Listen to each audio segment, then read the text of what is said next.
What's up, tribe? How you guys doing? Go ahead and hit that subscribe button. I hope you like this video. This is the season finale of RuPaul's Drag Race All-Star Season 5. That was a mouthful. So, we are down to 3. We have Jujubee, Miss Cracker, and Shea Coulee. So we start off, we're not going to go through the elimination stuff. We know who it was, child. Blair left, and this is the finale. So everything is peaches and cream and touchy-feely, and oh, I love you so much, and oh, I'm going to miss you, and oh, this experience was everything, and da-da-da-da-da-da-da-da. So anyway, they come back into the workroom, and they see this, as we call it, a glory hole. All of the eliminated queens are behind there, listening to them talk, and, making their little smart comments like, oh my gosh, did we sound this... did we sound this sappy? That kind of thing. Well, this fake, I think, is what it was. Did we sound this fake? So, they had a chance to kind of talk and clear things up.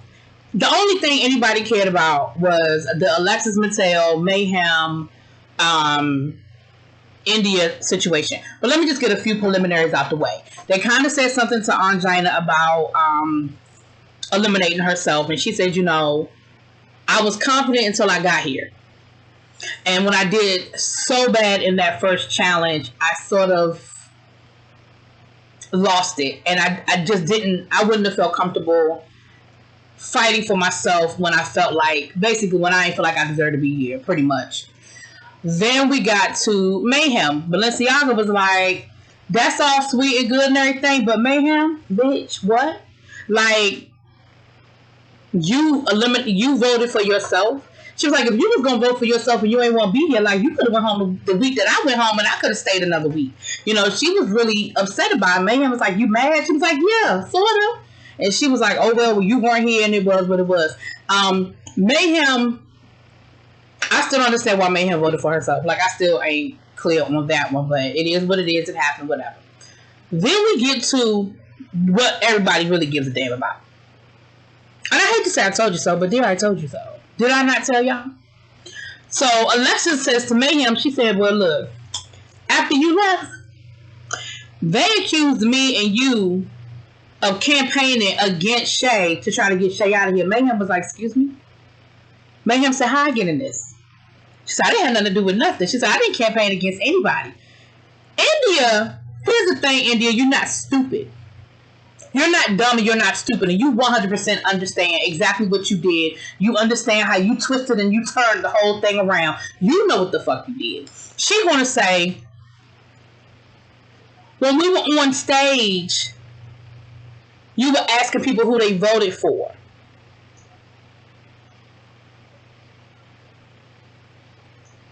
Alexis said, that's not campaigning. We had already voted. How was that me campaigning for Shea Coulee when we had already voted?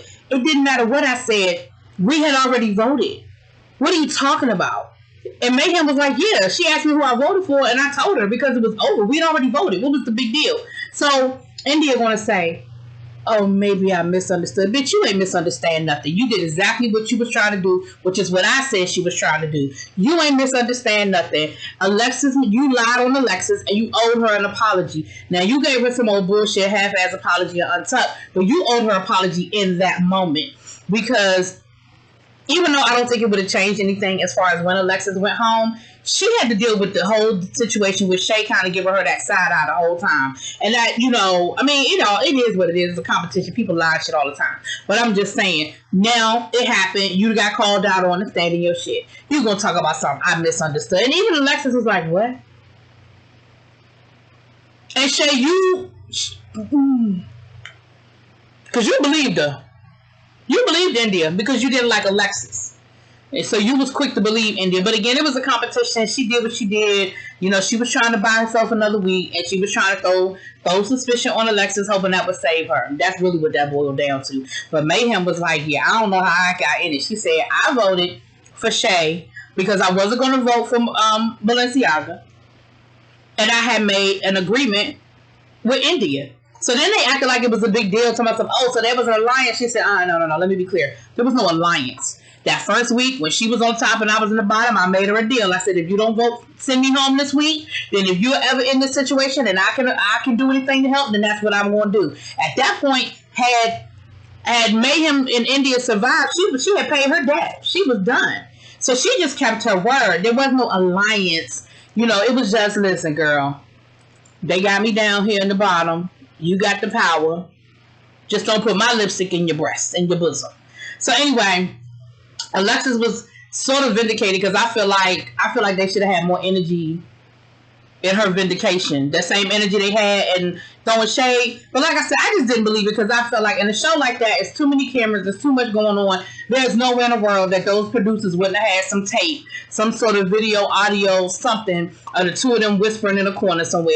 And again, like I said, the numbers just didn't add up. And, you know, somebody put in my comments, well, you know, this show is different from like Big Brother or Survivor, because when the show is over, they don't want to look like bad people or villains because basically their likability is their money when the show is over. And I get that part of it, but still, I say if they were planning this whole thing, it's a numbers game. It would have been a great thing to try to get Shay out. Like, I wouldn't have been mad at it, but there definitely would have been a lot more people involved in it happening. That's all I was saying. Anyway, moving on, child. So all the ladies are back. They had their little moment. All the ladies are back because they're going to be a part of the Maxi Challenge. So the Maxi Challenge is they're going to do the podcast. Y'all know, they always do the podcast. They're going to do the podcast. They're going to do a verse on Ru's new song, Clap Back. Ru always got a new song, child. I swear. I ain't mad at you, Ru. I ain't mad at you, Ru. And of course, they're going to have to perform it with choreography from Todrick Hall.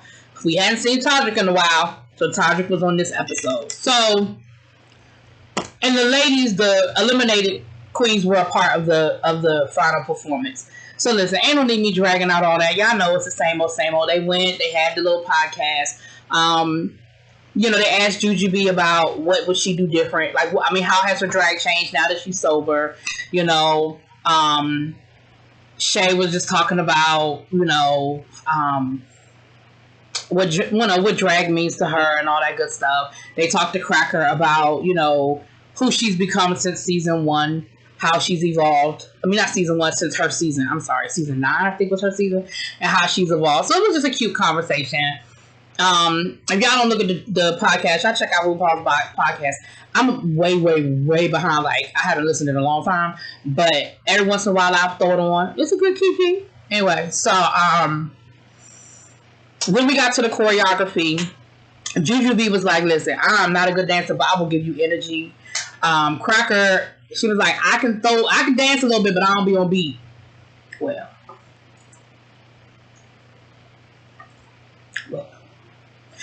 And of course, we know Shay can dance. So the choreography sort of matched that energy, you know. It was a lot harder, you know, easier, harder. You know, Shay's choreography was the most complicated. And she was like, I think Todrick has vastly overestimated my skills. But okay, I'm going to make it do what it do. No, he didn't overestimate your skills, girl. He challenged you, which is what he said later on. He was like, I wanted to give you a challenge. So, like I said, we go through the whole rehearsal. Y'all know how it goes. So then we get to the runway, and it's like, you know, Final Four extravaganza, you know.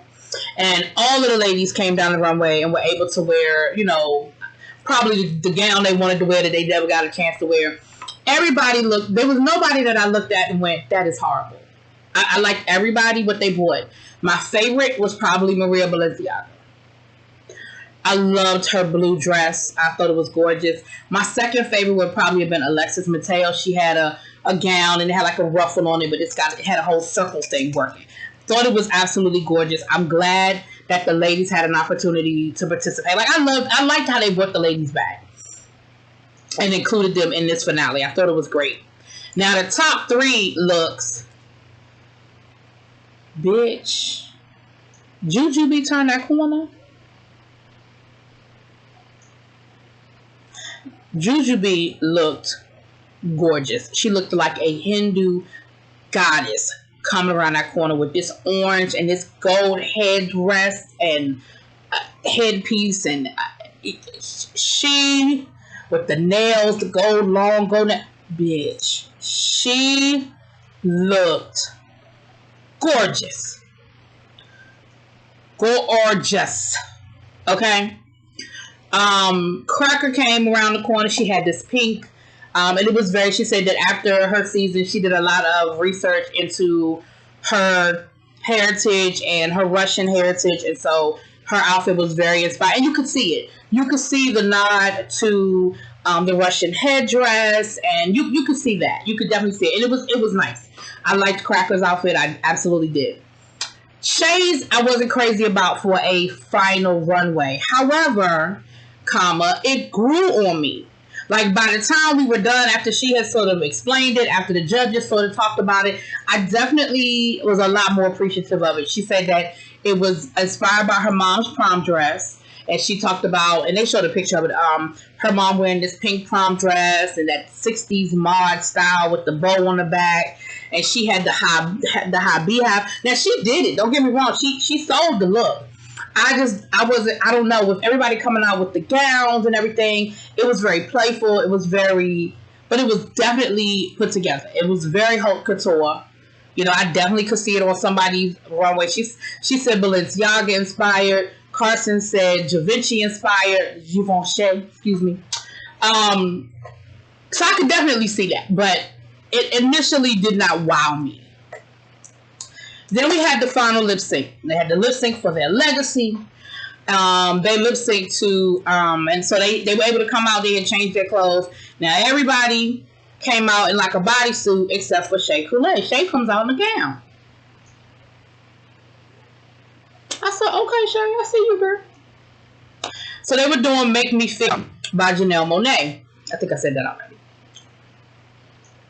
I will say that I think Shea won the lip sync. I will say I believe that Shea won the lip sync. I will say that I feel like, none of the lip syncs wowed me, but I did enjoy Shea's lip sync. Jujubee was kind of flopping around on stage, child. And Cracker had this whole Madonna thing going with the cones, and then she had glitter come off the cones, and yeah. Yeah. So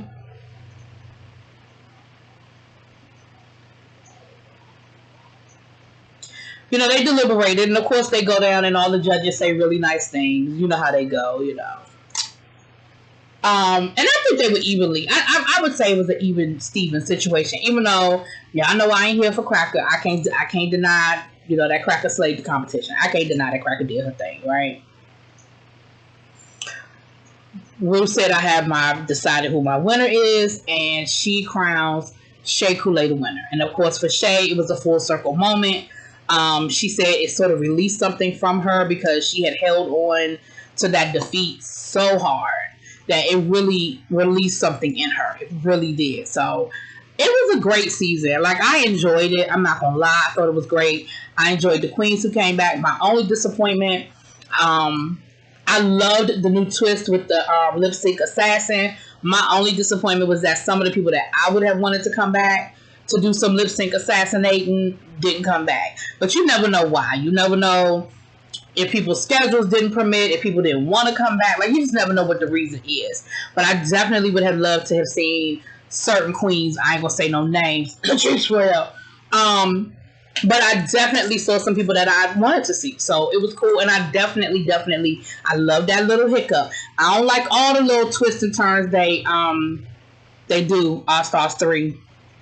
But I definitely enjoyed this one. So anyway, with that being said, that is the season. And look forward to RuPaul taking over Vegas. They did a docuseries about the whole Vegas, RuPaul Vegas show.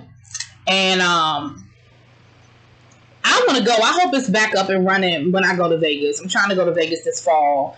So I hope it's back up and running when I get there, because I will definitely be getting me a ticket, honey.